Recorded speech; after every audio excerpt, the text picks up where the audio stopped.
any big karmic problems, like the killing of a brahmana or something like that, or sleeping with your spiritual master's wife, or some terrible offense like that, as long as you don't have that on your karmic plate, in your karmic account, then you can attain complete self-realization in this lifetime. It's within reach. It's perfectly possible. See?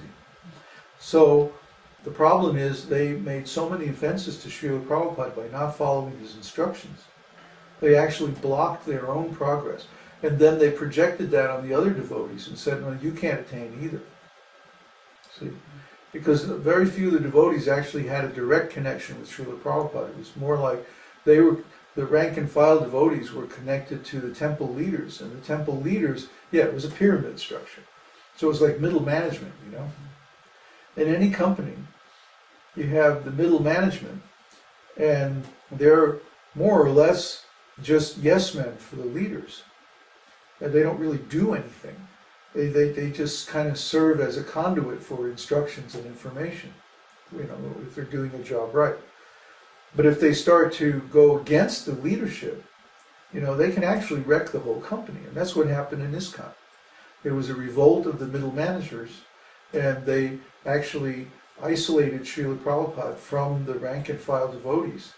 And then they started giving their own instructions, which were different from Śrīla Prabhupada's instructions. Yeah. So most of the devotees, they can read Śrīla Prabhupada's books, but then the guy that they have to work with every day is telling them, "Oh, actually, it doesn't mean that. It means something else." See.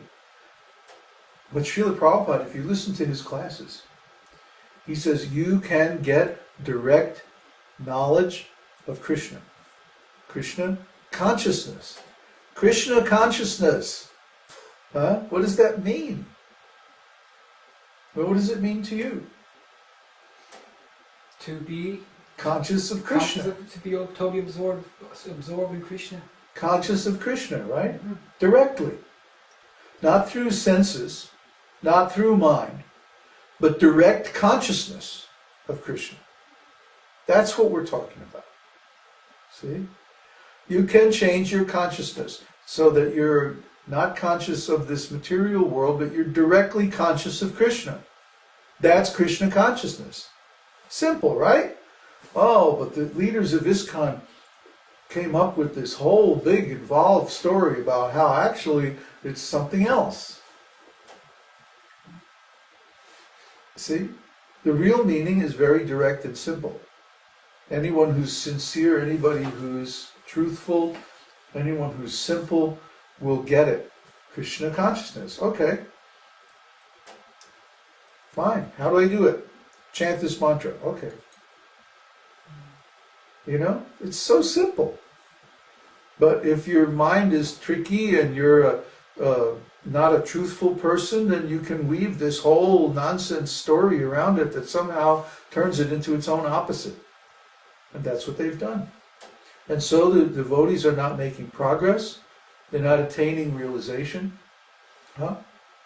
There's a couple of devotees on our forum who have been chanting as long as I have, but they're not realized. Well, why not? What's different about what they did and what I did? I attained realization and they didn't. We all started out just as from the same place. So that means that there's some misunderstanding that has crept into the minds and hearts of most of the devotees.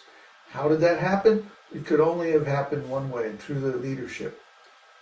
They were not projecting an accurate picture of Śrīla Prabhupada's instructions. So the devotees in general could not follow the process accurately. Because they didn't follow, they didn't get the result. See? You have to know what consciousness is, and you have to know how to work with consciousness. And this is an area where we have done a lot of research. So we want to encourage everybody to actually work directly on their consciousness. And, we have so many articles in the whole website and so many videos and so many, we spent hours and hours and hours discussing this. So if you go back and look at those early videos, and especially our papers on transontology and stuff like that, this explains everything. In the West, we don't have a very clear idea of consciousness, even though consciousness is the basic fact of life. Without consciousness, everything else is useless. It's finished. Zero. So, of course, consciousness can't be measured. It's not an objective phenomenon. It's a subjective phenomenon. You know you're conscious, but you can't actually directly prove to anybody else that you're conscious. You can know what the contents of your consciousness are, but nobody else does. See? That means consciousness is intrinsically subjective, individual, and separate. So there's no such thing as a collective unconscious or any of that nonsense. See? People have to know what is the actual science of consciousness. Consciousness is Brahman. Brahman is the energy of Krishna. It says very clearly in Śrīmad-Bhāgavatam, Brahmeti Paramatmeti Bhagavan iti Shapyate, that the Supreme Absolute is called Brahman, Paramatma, and Bhagavan. See? So you always have the individual spirit soul, the Supreme Personality of Godhead, and the relationship between them. And the natural relationship of the spirit soul to the Supreme Personality of Godhead is servitude. We're all servants of God. Just like the sunshine and the sun. So it's so clear. It's just so, it has been so distorted by people who didn't understand and who assumed positions of power without qualification, and then misled themselves and their God brothers to justify that position of power. You see? That was the motivation. You want to understand, why did these people distort the philosophy? Why did they distort Śrīla Prabhupada's instructions? It was because they wanted to justify their position of power. Well, we're not self-realized. No, we're not.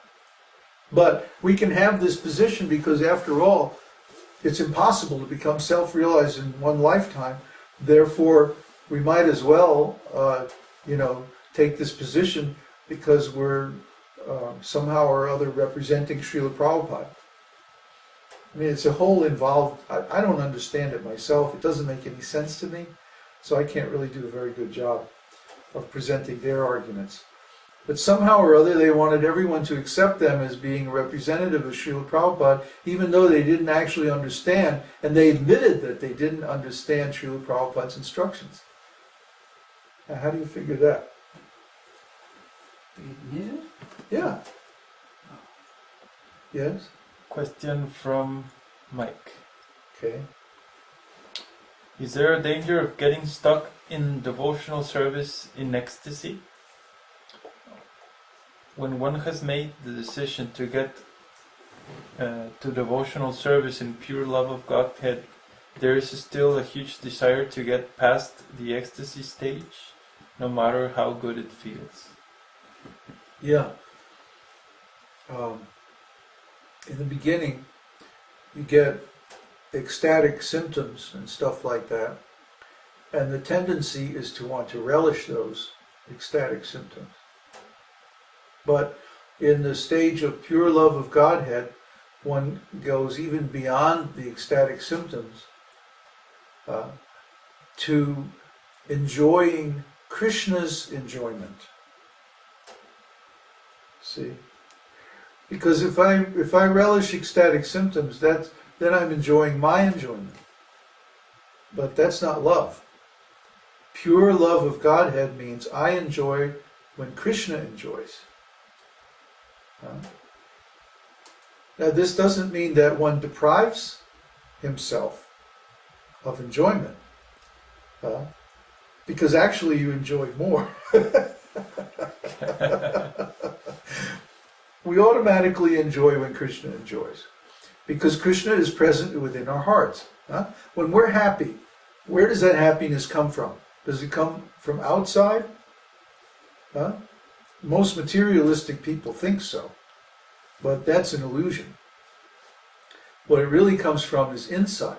One has a certain desire, then he gets that desire, and then he thinks, now I am happy. You see? So the happiness comes from inside in any event. And in real happiness, when we have spiritual happiness coming from Krishna, then the source of happiness is Krishna within our heart. Try to understand. So when we experience devotional service, ecstasies due to devotional service, they come from inside. Every kind of happiness comes from inside, but especially happiness due to devotional service. So Krishna is there in our hearts. He's giving happiness and distress, memory and forgetfulness, knowledge and